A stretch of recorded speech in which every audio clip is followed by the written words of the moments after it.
My name is Sarah Nolan, and I'm 34 years old. Yesterday morning, I woke up to 99 missed calls from my mother and sister, the same people who told me they needed space and to never contact them again.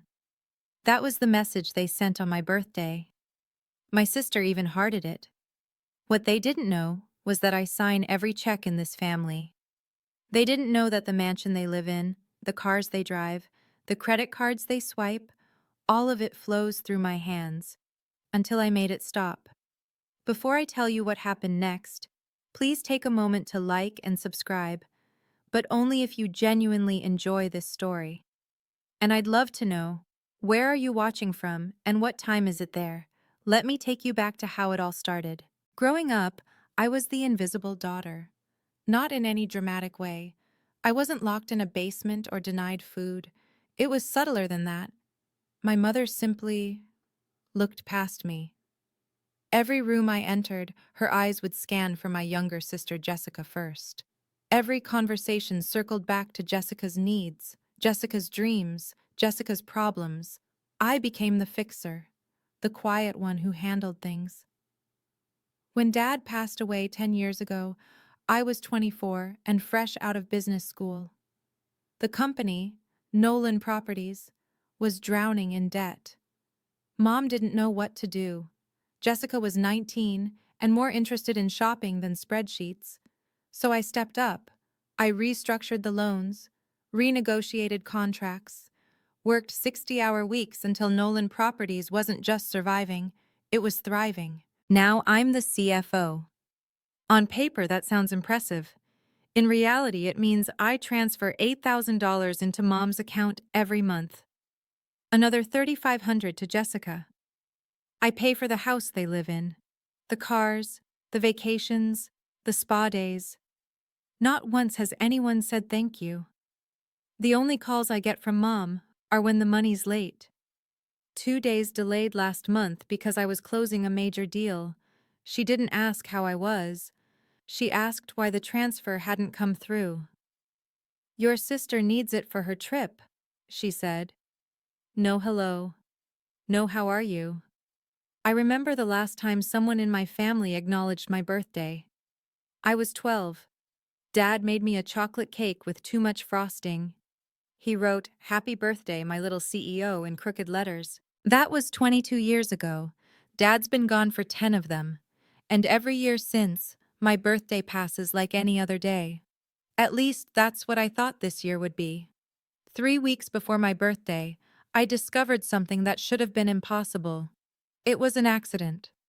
Jessica forwarded a message to the family group chat, except we don't have a family group chat. At least, I didn't think we did. Turns out, there was another one. Mom and Jessica's private channel. The one without me. The forwarded message was brief. "Let's discuss the shares at Saturday's meeting. Jay, wear something nice." I stared at my phone. Shares? What meeting? I scrolled through the screenshots Jessica had accidentally included, dozens of messages I was never meant to see. Mom, we should look into selling some company stock. Jessica, Sarah won't like that. Mom, Sarah doesn't need to know yet. She just handles the paperwork. My chest tightened. Jessica, she acts like she runs everything. It's annoying. Mom, don't worry about her. She's always been difficult. No social skills. That's why she buries herself in spreadsheets. Jessica, true, lol. She wouldn't understand business strategy anyway. Mom, you're the one with the real business sense, sweetheart, like your grandmother. I set the phone down. My hands were shaking. For 10 years, I had rebuilt this company from the ground up. I had sacrificed weekends, relationships, any semblance of a personal life. And to them, I was just the difficult daughter who handled paperwork. But it was the date of their secret meeting that truly broke something in me. March 15th, my birthday. They were planning to discuss selling my father's company, the one he trusted me to protect, on my birthday, without inviting me, without even remembering why that date might matter. That's when I started paying attention. That night, I couldn't sleep. I sat at my kitchen table with a calculator and 10 years of bank statements. The numbers told a story I had been refusing to read. Monthly transfers to mom, $8,000 cars is 120 months, $960,000. Monthly support for Jessica, $3,500, there's 120 months, it owes $420,000. House payments, car leases, credit card bills, emergency loans that were never repaid, another $400,000 at least. In 10 years, I had given my family nearly $2 million. In return, I couldn't remember the last time Mom asked how I was doing, or the last time Jessica called just to talk. The only communication was transactional, money in, silence out. I thought about Dad, the way he used to look at me across the dinner table, like I was the only person in the room who understood him. The late nights we spent going over business plans when I was still in high school. His quiet pride when I graduated top of my class. "You're the only one I trust with this, Sarah," he told me, weeks before the cancer took him. "The company, the family. You'll take care of it all. I know you will." I had kept that promise. But somewhere along the way, taking care of the family had turned into funding their lifestyle while they erased me from their lives. I pulled out my phone and scrolled through my contacts. There was a name I hadn't called in years, Harold Weston, Dad's attorney and oldest friend. He reached out every year on the anniversary of Dad's death. Just a quick message, checking in. I always replied politely and briefly. I had never understood why he kept reaching out. Now I was starting to wonder. I made a decision. I wouldn't confront them. Not yet. Part of me wanted to call Mom immediately, to demand an explanation, to ask why they were meeting behind my back, why they thought I just handled paperwork, why they never remembered my birthday. But what would that accomplish? More denials, more gaslighting, more, "You're being too sensitive, Sarah." No, I wanted to see the truth clearly, and the clearest view would come on March 15th, the day they claimed to want to discuss company business, the day they apparently forgot was my birthday. I would wait. Watch. See exactly how my family treated me when they had no reason to pretend. In the meantime, I called Harold. He answered on the second ring, like he'd been waiting. "Sarah." His voice was warm, careful. "It's been a while." "I know. I'm sorry I haven't—" "Don't apologize. I've always understood." He paused. "Are you calling about the letter?" I froze. "What letter?" Silence stretched between us. "Your father left something for you," Harold said slowly. "Instructions were to give it to you when you were ready. I've been waiting for this call for 10 years. My heart was pounding. Ready for what? He never said exactly, just that I'd know, and that you'd know. Another pause. "I think you might be ready now, Sarah. Am I wrong?" I thought about the screenshots, the secret group chat, the meeting planned for my birthday. "No," I whispered. "You're not wrong. I'll bring it to you, but not until you ask me to. This has to be your choice." I thanked him and hung up. My hands were trembling again, but not from anger this time, from something that felt almost like hope. March 15th arrived like any other Tuesday. I woke up at 6, made coffee, checked my work emails. The sun came through my apartment window the same way it always did. 34 years old today. I waited until noon before picking up my phone. My finger hovered over the family group chat, the one I was actually included in, the one where no one had posted in weeks. I typed a simple message. "Today's my birthday. Did anyone remember?" Then I pressed send and set the phone face down on my desk. I tried to focus on work. A contract needed review. Quarterly projections were due. The minutes crawled by. 1 hour, 2, 3. At 3:47 p.m., my phone buzzed. Mom's name flashed on the screen. My heart jumped. Maybe I was wrong. Maybe she remembered after all. I opened the message. We need space from you. Please don't reach out anymore. I read it 3 times, certain I was misunderstanding. But the words didn't change. Then came the notification. Jessica liked the message. My sister had hearted our mother, telling me to disappear from their lives. On my birthday. I sat very still. The afternoon light shifted across my desk. Somewhere outside, a car horn honked. Life continued, indifferent to the fact that my family had just excommunicated me with 11 words. I don't know how long I sat there. Eventually, muscle memory took over. I opened Instagram. Jessica's profile was public. She'd never bothered to add me. Her latest story was a photo of champagne glasses, decorations in soft pink and gold, a banner in the background. I zoomed in. "Happy birthday," it read. The timestamp showed it was posted 30 minutes ago. My hands had stopped shaking. They were perfectly steady now. I scrolled through Jessica's stories with surgical precision. The first showed the entrance to the house I paid $12,000 a month to rent.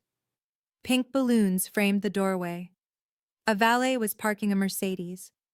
The second was a boomerang of Mom adjusting a flower arrangement. She was wearing her company event pearls, the ones she saved for impressing business partners. The third made my stomach drop. It was a guest list, handwritten in Mom's elegant script. I recognized the names immediately. Marcus Webb from Webb Development, our biggest client. The Hartley sisters, who owned half the commercial real estate in the county. David Chen from the investment firm we'd been courting for months. These weren't family friends. These were my professional contacts, people I had spent years cultivating relationships with. And they were at a party in my family's home, a party I wasn't invited to. The fourth story showed the birthday cake, 3 tiers covered in edible flowers. The name written in elegant frosting loops, Jessica. Jessica's birthday is April 20th. I checked the date on my phone, March 15th. My birthday. Mom was throwing a birthday party for the wrong daughter, on the right daughter's actual birthday, using money from the right daughter's pocket, while telling that daughter to never contact them again. And she'd invited everyone who mattered in our professional world. I imagined the conversations happening right now. "Where's the older daughter?" someone might ask. "Oh, Sarah?" Mom would wave her hand dismissively. "She's not really part of things. Difficult girl, no people skills." They had no idea. The person funding their champagne and their caterers and their valet service was sitting alone in her apartment, freshly blocked from her own family. Something shifted in me then. Something quiet and final. I called Harold at exactly 5 p.m. "I'm ready," I said. "Bring me the letter. I'll be there in an hour." No questions. No hesitation. While I waited, I did something I'd never done before. I pulled up the company's financial structure. Not the day-to-day operations I managed, but the ownership documents. The things I'd signed years ago without really reading. Dad had left me 60% of Nolan Properties. Mom got 20%. Jessica got 20%. I knew that already. What I'd never fully processed was what it meant. As the majority shareholder and CFO, I had signing authority over everything. Every contract, every major expense, every distribution from the company accounts, including the family trust, the trust that funded Mom's lifestyle, the trust that paid for Jessica's credit cards, the trust that had been bleeding money for a decade while I signed the checks on autopilot. I had always thought of it as Dad's money, family money, something I was obligated to manage for everyone's benefit. But legally, I was the sole signatory. Nothing moved without my approval. Harold arrived at 6. He looked older than I remembered, but his eyes were still sharp. "Before you read this," he said, handing me a sealed envelope, "there's something you should know." I waited. "Your father restructured everything 6 months before he died.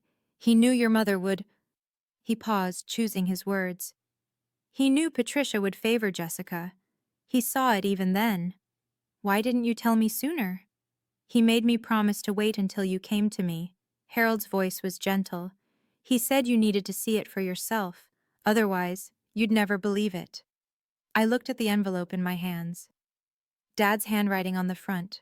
For Sarah, when she's ready. I broke the seal. The paper was yellowed at the edges. Dad's handwriting filled both sides, the same neat print he'd used for everything, from grocery lists to business contracts.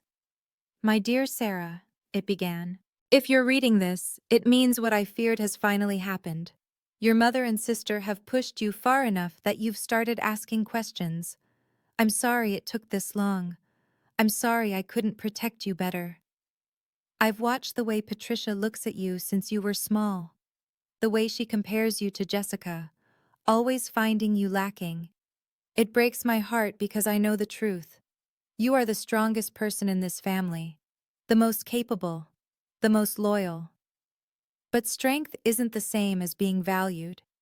And loyalty means nothing to people who only see what you can give them. I'm leaving you the company because you're the only one who will protect it. But more importantly, I'm leaving you the power to protect yourself. The trust, the accounts, the signing authority, it's all in your hands for a reason. You don't owe anyone your sacrifice, not even family. If they've hurt you enough that you're reading this letter, then they've already shown you who they are. Believe them. And know that walking away isn't betrayal, it's survival. Doing the right thing doesn't mean letting people take advantage of you. Remember that. I love you more than I could ever say. And wherever I am, I'm proud of the woman you've become. Your father. I don't know when I started crying. The tears just came, quiet and steady. And Dad had known. All those years ago, he had seen exactly what would happen. And he'd built me an escape route, brick by brick, waiting for the day I'd need it. That day was today. If you've ever felt invisible in your own family, I see you. And if this story is hitting close to home, would you do me a favor? Drop a comment telling me, have you ever had to set a boundary with someone who should have loved you unconditionally? I'd really like to know I'm not alone in this. Also, if you're enjoying this, that subscribe button really does help more people find stories like this. Now, back to what happened next. I folded Dad's letter carefully and placed it in my desk drawer. Then I looked at Harold. What are my options? He walked me through everything. As majority shareholder and sole signatory on the trust, I could freeze distributions immediately. I could restructure Mom and Jessica's access to company funds. I could, if I wanted, cut them off entirely.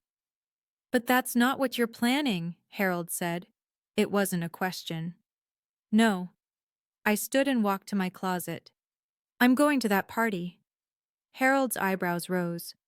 Are you sure that's wise? They're telling everyone I don't exist, that I'm difficult and have no people skills. I pulled out my best suit, charcoal gray, impeccably tailored, the same one I wore to board meetings. I want to see what else they're saying, and I want to see who's listening. Sarah, Harold's voice was careful. I should tell you, I was invited to that party. Marcus Webb asked me to come review some partnership documents. I turned to look at him. They don't know you're my lawyer, I realized. They think you're just the company attorney. Your mother never bothered to learn the details of the legal structure. A small smile crossed his face. She doesn't know I report to you. Something clicked into place. You'll be there. I will. And Marcus Webb will be there, our biggest client. He will. I thought about it. Mom telling everyone I was nobody. Jessica claiming credit for my work. And in that room, two people who knew exactly who I was and what I did. I wasn't going to make a scene. I didn't need to. I just needed to walk into that room and let the truth reveal itself. I'll see you there, I told Harold. I arrived at the house at 7:30. The valet took my car without a second glance. I walked up the familiar stone path, past the rose bushes Mom had planted last spring with money from my last bonus. The front door was propped open. Laughter and music spilled out. I could smell expensive perfume and catered hors d'oeuvres. I didn't go in, not yet. Instead, I circled around to the side garden, where French doors led to the living room. The curtains were parted just enough to see inside. Mom stood in the center of the room, holding court. She was telling a story, her hands moving expressively. Several guests leaned in, including Marcus Webb, who I recognized from our quarterly meetings. I moved closer, staying in the shadows. My older daughter? Mom was saying. She waved her hand dismissively. Oh, Sarah has some issues. Emotional problems, really. Very difficult to be around. My chest tightened. We had to cut ties for our own mental health, she continued. It was heartbreaking, but some people just can't maintain relationships. A woman I didn't recognize made a sympathetic sound. That must be so hard. It is. Mom dabbed at her eyes, actually dabbed at her eyes. But we have to protect ourselves, don't we? Marcus spoke up. Doesn't she work for the company? Sarah, I mean? Mom laughed, actually laughed. Sarah? She does some minor paperwork, filing, that sort of thing. She gestured toward Jessica. This one is the real business mind in the family, just like her grandmother. Jessica beamed. I stood in the dark garden, watching my mother lie to my biggest client about who runs the company my father built, and I realized she had no idea who I was. Time to remind her. I walked through the front door like I belonged there. Because I did. I was paying for it. The foyer was filled with people I recognized, clients, partners, industry contacts. A few nodded politely at me. Most didn't know my face, only my signature on their contracts. I moved toward the living room. Conversations died as I passed. I was wearing my board meeting suit, not a party dress. I looked like I'd come from work. I had. Mom saw me first. The color drained from her face. Her champagne glass tilted, nearly spilling. For 3 full seconds, she just stared. Sarah! Her voice came out strangled. What are you doing here? I stopped in the center of the room. Every eye turned toward me. I'm not contacting you, Mom. My voice was calm. I'm just here for the birthday party. Jessica pushed through the crowd, her face twisted with confusion. Your birthday isn't for another month. I smiled. No, Jessica, my birthday is today, March 15th. Your birthday is April 20th. Silence. Then whispers. Mom's face cycled through expressions: confusion, realization, fear. That's not... You can't just show up here. I told you we need space. And I've given you space. No calls, no texts. I looked around the room. But this is my professional network too. I thought I'd say hello. More whispers. I saw Marcus Webb frowning, looking between me and my mother. Wait. His voice cut through the murmurs. Sarah Nolan? As in... He turned to my mother. Your daughter is Sarah Nolan? Our CFO? Mom's mouth opened. Nothing came out. The room went very, very quiet. And I realized that in all these years, she had never once mentioned what I actually did. Marcus Webb stepped forward, his brow furrowed. Mrs. Nolan, his voice was measured but sharp. You just told me Sarah does minor paperwork. Mom clutched her champagne glass. Well, I meant... Sarah Nolan, Marcus continued, is the chief financial officer of Nolan Properties. She's signed every contract between our companies for the past decade. He looked at me, then back at my mother. She personally saved our Riverside development deal when it was about to collapse last year. Gasps rippled through the room. I don't understand. That was David Chen, David Smith, from the investment firm. Patricia, you've been telling us your older daughter isn't involved in the business. She manages the money, Jessica interjected, her voice pitching higher. That's not the same as... That's exactly what a CFO does. Marcus cut her off. That's literally the job. From the corner of my eye, I saw Harold Weston step out from the crowd near the bar. If I may, he said calmly, I'm here tonight to finalize partnership documents with Web Development. However, I should clarify something. Everyone turned to look at him. As legal counsel for Nolan Properties, I can confirm that Sarah Nolan holds 60% of company shares. She is the majority owner and has sole signing authority on all major financial instruments. Harold paused, including the family trust. The silence was deafening. Mom's face had gone gray. That's not... It's public record, Patricia. Harold's voice was gentle but firm. You would know this if you'd ever read the corporate documents. Jessica grabbed Mom's arm. What does that mean? What does sole signing authority mean? I looked at my sister, at my mother, at the room full of people who now knew exactly who I was. It means nothing happens without me. The room erupted in whispers. I watched my mother's face transform, confusion giving way to calculation, then panic. She had built her entire social identity around being the matriarch of Nolan Properties. Now everyone knew the truth. Sarah, Mom's voice shifted to something softer, pleading. Sweetheart, this is all a misunderstanding. That message I sent was very clear. I kept my voice even.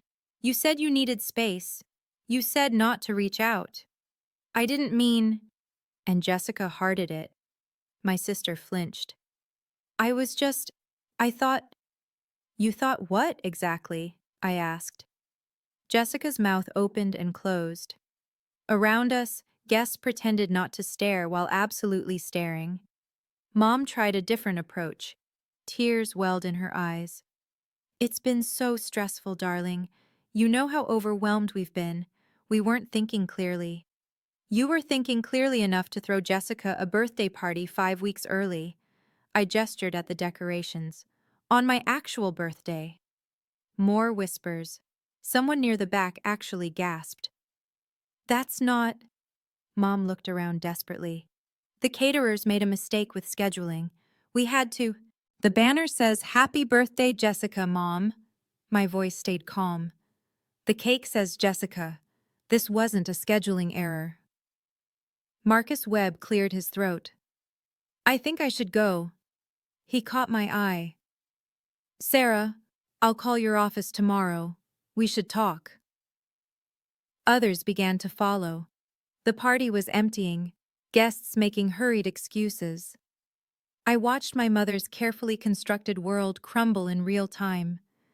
Then I turned toward the door. Sarah, wait! Mom grabbed my arm. You can't just leave. We need to discuss. I gently removed her hand. You asked for space. I'm giving you exactly what you asked for. I walked out without looking back. Okay, real talk. If you were me at this exact moment, what would you do?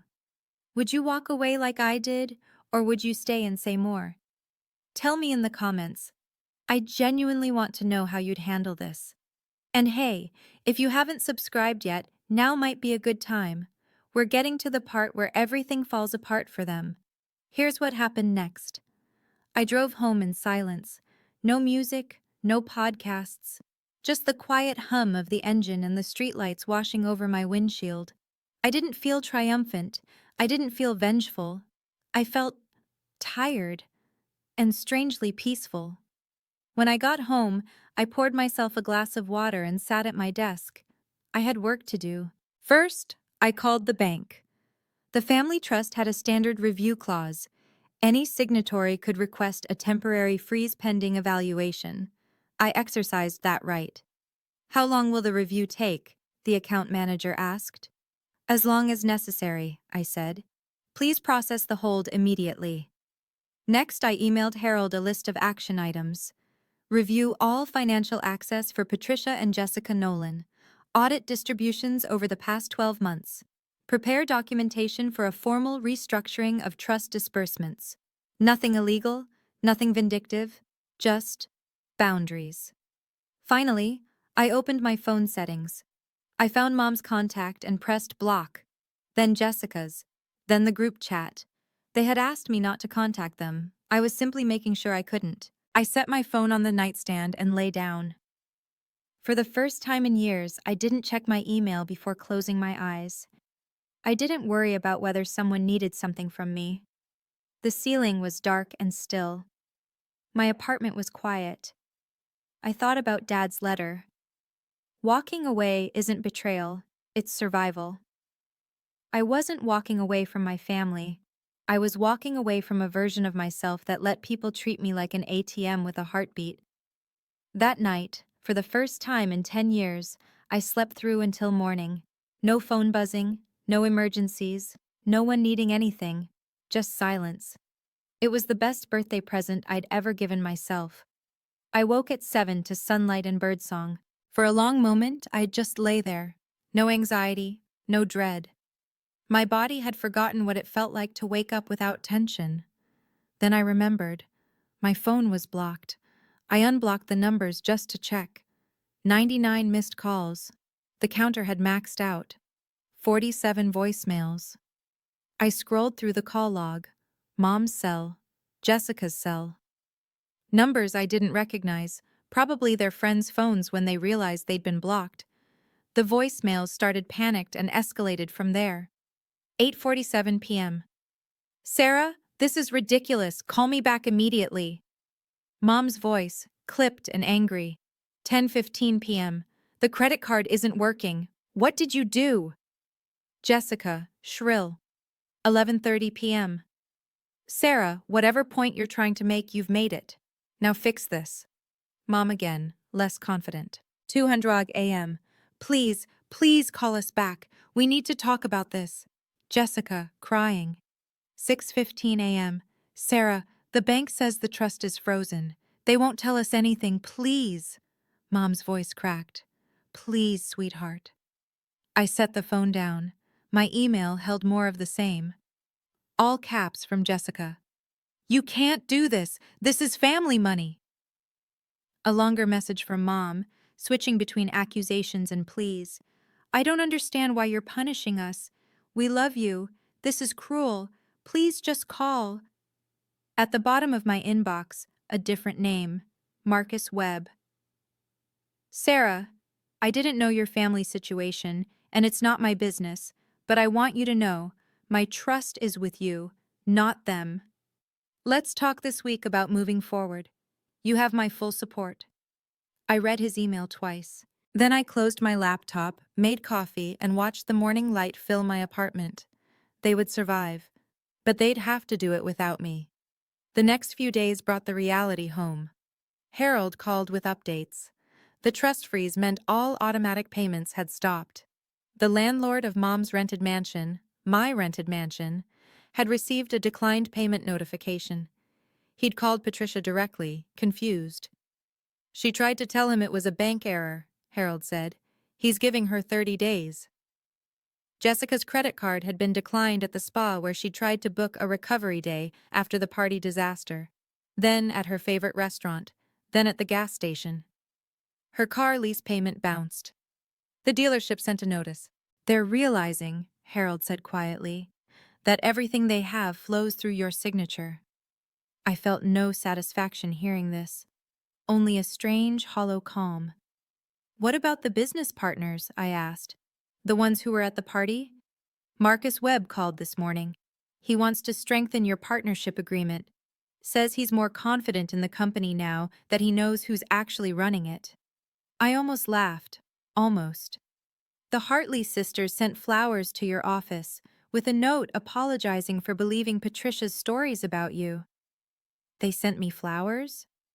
And a request for a meeting. They're interested in expanding their investment. I sat with that information. My mother had spent years telling everyone I was nothing. In one evening, the truth had unraveled all of it.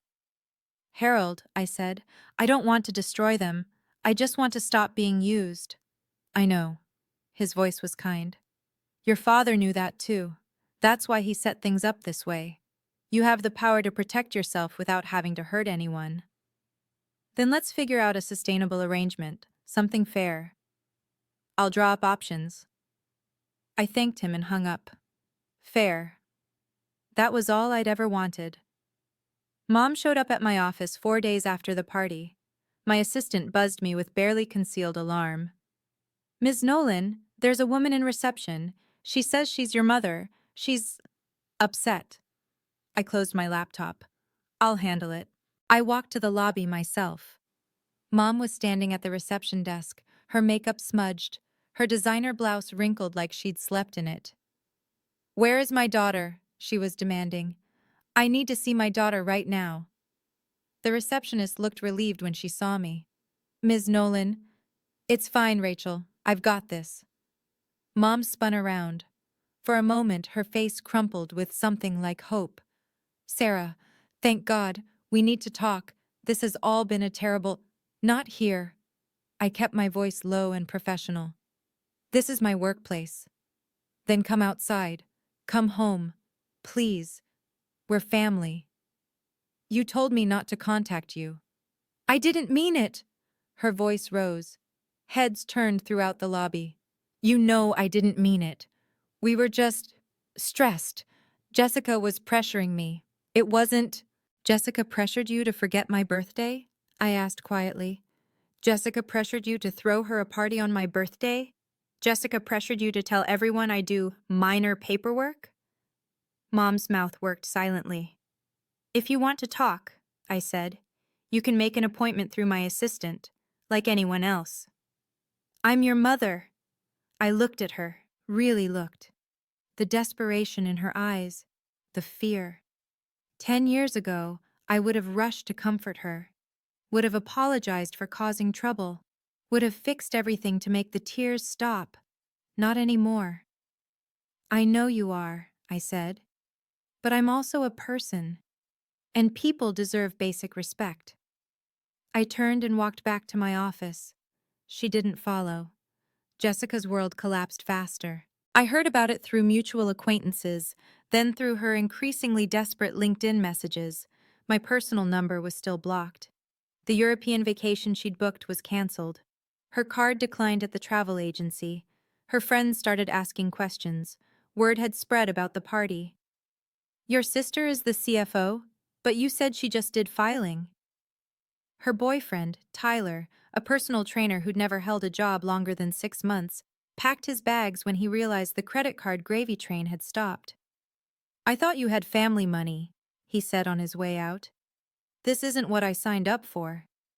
Jessica's LinkedIn message arrived a week after the party. "Sarah, I know we haven't always been close, but I'm really struggling here. I didn't understand how things worked. I didn't know you were so important to the company. Can we please talk? I'm sorry for everything. I just need help." I read it 3 times. "I didn't know you were so important." Not, "I'm sorry for hurting you." Not, "I'm sorry for treating you like you didn't matter." Just, "I didn't know you were important." She still didn't get it. She wasn't sorry for the years of dismissal, the cruel comments, the hearted text message. She was sorry because the money stopped. I typed a reply, then deleted it. Typed another, deleted that too. Finally, I wrote, "I appreciate you reaching out. When you're ready to have a real conversation about our relationship, not about money, let me know." I didn't hear back. The truth was harder to accept than I'd expected. My sister didn't miss me. She missed my wallet, and that hurt more than anything else. 2 weeks after my birthday, I sent a letter. Harold delivered it personally to Mom's house. I didn't trust email for something this important. "Dear Mom and Jessica, I'm not cutting you off, but I'm also not continuing a relationship that only works when I give and you take. If you want to be part of my life, I'm open to that. But it has to be based on mutual respect, not on what I can provide financially." Effective immediately, the family trust will be restructured. You will each receive a fixed monthly allowance, $3,000 for Mom, $1,500 for Jessica. This is enough to live comfortably, but not lavishly. The allowance is not dependent on our relationship. You'll receive it whether we speak or not. But it's also not negotiable. This is what the trust can sustainably support without depleting principal. If you want more, you'll need to earn it. Jessica, you're 29. It's time to build your own career. Mom, the allowance covers a modest apartment and living expenses. The mansion lease will not be renewed. I know this isn't what you wanted to hear, but I've spent 10 years giving everything I had to a family that treated me like I was invisible. That's over now. I love you both. But love doesn't mean accepting disrespect, and it doesn't mean funding people who only see my value in dollar signs. If you want to talk, really talk, about us, not about money, my door is open. But I won't be reaching out first. You asked for space. I'm giving it to you. The next move is yours. Sarah Harold said Mom cried when she read it. Jessica threw it across the room. Neither of them called. But the check still went out on the first of every month. That felt right. It's been 3 months since my 34th birthday. Mom moved into a 2-bedroom apartment downtown, smaller than she's used to, but nice, clean, manageable. Jessica got a job, entry level at a marketing firm. I heard she complains about it constantly, but she shows up every day. That's something. We haven't spoken. Not really. A few awkward text messages, a birthday card from Mom for Easter. She got the holiday wrong, but at least she tried. I don't know if we'll ever have a real relationship. The kind where they call just to hear my voice. The kind where my birthday is remembered. But I've made peace with that. I spent 34 years believing that if I just gave enough, tried hard enough, made myself useful enough, my family would finally see me. Finally love me the way I needed to be loved. Dad knew better. He left me that letter because he understood what I couldn't accept. Some people will never see you, no matter what you do. And staying in that darkness will only drain the light from your own life. Walking away wasn't revenge. It wasn't punishment. It was permission. Permission to stop shrinking myself. Permission to stop apologizing for existing. Permission to finally put my own oxygen mask on first. Last week, I celebrated my half-birthday. Just me, a slice of cake, and a glass of wine on my balcony. No one called, no one sent flowers. But I wasn't sad. Because for the first time in my life, I knew my worth wasn't measured by who remembered me. It was measured by how I remembered myself. And I was finally someone worth remembering. Love isn't about being needed, it's about being valued. I learned the difference the hard way. But I learned. If this story resonated with you, I'd love to hear your thoughts. Have you ever had to choose between peace and family? What did you do? Drop a comment below. I read every single one. And if you want more stories like this, there are a few in the description I think you'll really connect with. Thank you for staying until the end. It means more than you know. See you in the next one.